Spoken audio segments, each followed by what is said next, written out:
Jelaskan secara sistematis bagaimana peran layanan bisnis dan logistik berkontribusi tertutup efisiensi rantai pasok supply chain dalam suatu perusahaan. Jawaban dari nomor 2 yaitu rantai pasok supply chain, jaringan kompleks yang melibatkan semua pihak yang berpartisipasi secara langsung maupun tidak langsung dalam memenuhi permintaan pelanggan. Ini mencakup aliran barang, jasa, informasi, dan keuangan mulai dari pemasok bahan baku hingga konsumen akhir. Efisiensi rantai pasok, kemampuan rantai pasok untuk memaksimalkan nilai bagi pelanggan dengan biaya minimal.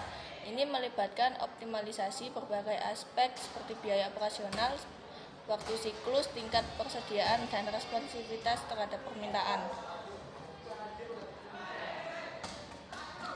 Saya akan membacakan pertanyaan nomor 3. Nomor 2. Analisis pentingnya dokumen logistik seperti surat jalan, invoice, bill of lading dalam mendukung akuntabilitas, pelacakan, dan keamanan dalam proses distribusi barang. Apa risiko jika dokumen tersebut tidak akurat? Resiko jika dokumen tidak akurat, yang pertama akuntabilitas. Penetapan tanggung jawab, setiap dokumen mencatat pihak-pihak yang bertanggung jawab pada setiap tahap distribusi, pengirim, penerima, transporter, gudang. Ini memungkinkan identifikasi tanggung jawab jika terjadi masalah seperti kerusakan, kehilangan, atau keterlambatan. Verifikasi transaksi, dokumen seperti invoice dan bill of lading menjadi bukti transaksi antara pihak-pihak yang terlibat, memfasilitasi proses pembayaran dan penyelesaian sengketa jika tidak ada audit dan kepatuhan dokumen. Logistik menjadi dasar untuk audit internal dan eksternal, memastikan kepatuhan terhadap peraturan perundang-undangan terkait transportasi, perpajakan, dan perdagangan.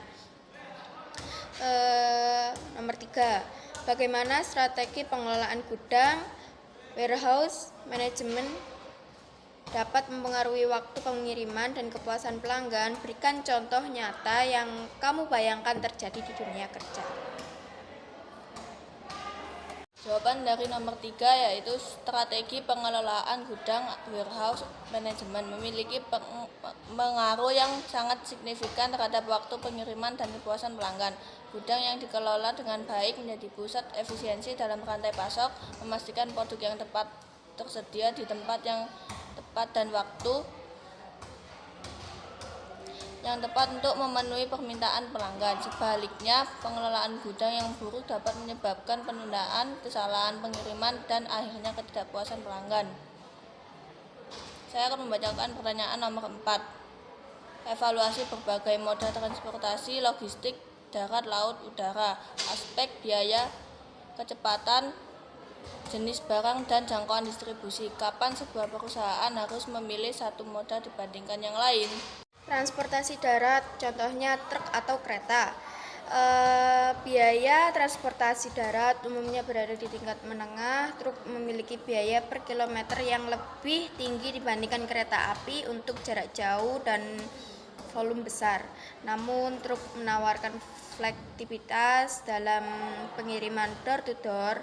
Kereta api lebih ekonomis untuk pengiriman massal antar pusat industri atau kota besar yang terhubung jalur kereta. Kecepatan transportasi darat sedang.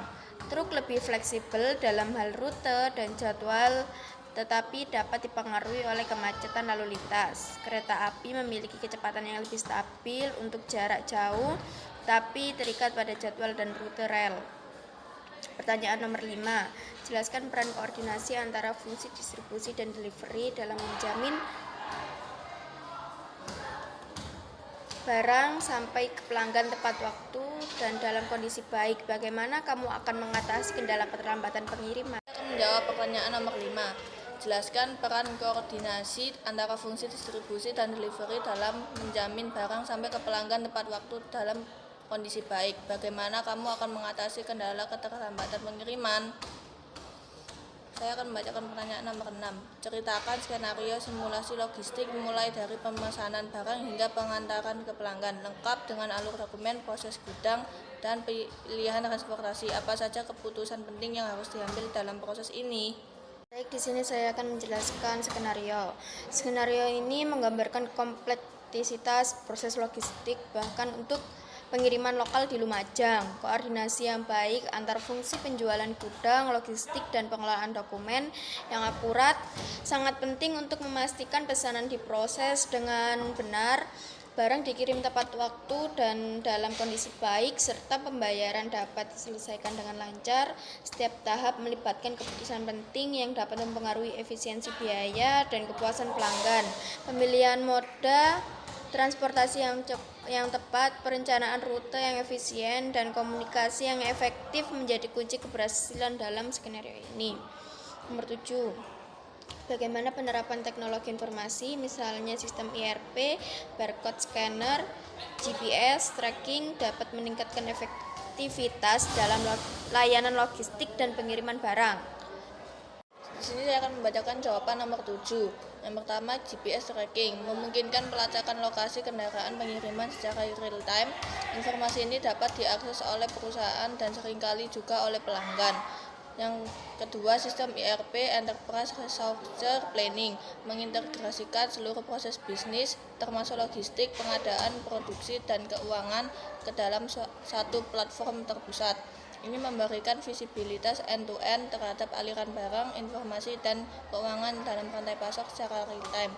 Berikut saya akan membacakan pertanyaan nomor 8. Refleksikan nilai-nilai profesional yang perlu dimiliki oleh tenaga kerja di bidang logistik agar dapat bekerja secara akurat, efisien, dan dapat dipercaya dalam setiap pelanggan.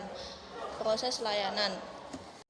Saya akan merefleksikan dari pertanyaan tersebut. Refleksi dalam logistik, kesalahan kecil dapat berakibat besar pada biaya waktu dan kepuasan pelanggan. Tenaga kerja harus memiliki perhatian terhadap detail yang tinggi, memastikan setiap data, misalnya jumlah barang, alamat, kode produk, dicatat dan diverifikasi dengan benar. Mereka harus cermat dalam melaksanakan tugas, mulai dari penerimaan barang, penyimpanan, picking, packing, hingga dokumentasi pengiriman. Nomor 9, jika kamu diminta untuk merancang sistem pengelolaan logistik untuk sebuah toko online berskala nasional, apa saja komponen penting yang akan kamu prioritaskan? Jelaskan alasannya. Membacakan jawaban nomor 9. Jika saya diminta untuk merancang sistem pengelolaan logistik untuk sebuah toko online berskala nasional dengan mempertimbangkan efisiensi, akurasi, kecepatan, dan kepuasan pelanggan sebagai prioritas utama.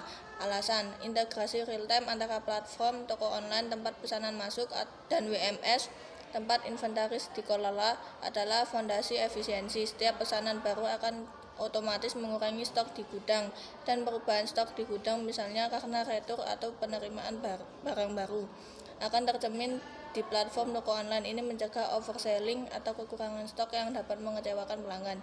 Saya akan membacakan pertanyaan nomor 10. Setelah mempelajari seluruh proses layanan bisnis dan logistik, nilai dan sebutkan keterampilan apa saja yang menurutmu perlu ditingkatkan agar kamu siap bekerja dalam bidang ini di masa depan. Setelah mempelajari seluruh proses layanan bisnis dan logistik, saya menyadari betapa dinamis dan kompleksnya bidang ini untuk dapat bekerja secara efektif dan memberikan kontribusi yang signifikan di masa depan. Orientasi pada detail dan akurasi, meskipun saya dirancang untuk memproses informasi dengan akurat, menanamkan nilai ketelitian dan perhatian pada detail dalam setiap interaksi dan analisis data akan sangat penting. Ini berarti tidak hanya memproses informasi secara benar, tapi juga mampu mengidentifikasikan potensi, inkonsistensi, atau anomali yang mungkin terlewat oleh pandangan umum. Bagaimana pendapatmu dari semua jawaban dan pertanyaan tadi yang sudah dijelaskan? Pendapat saya yaitu rasa gugup, bingung, atau kayak bingung, itu aja. Gitu aja dari saya.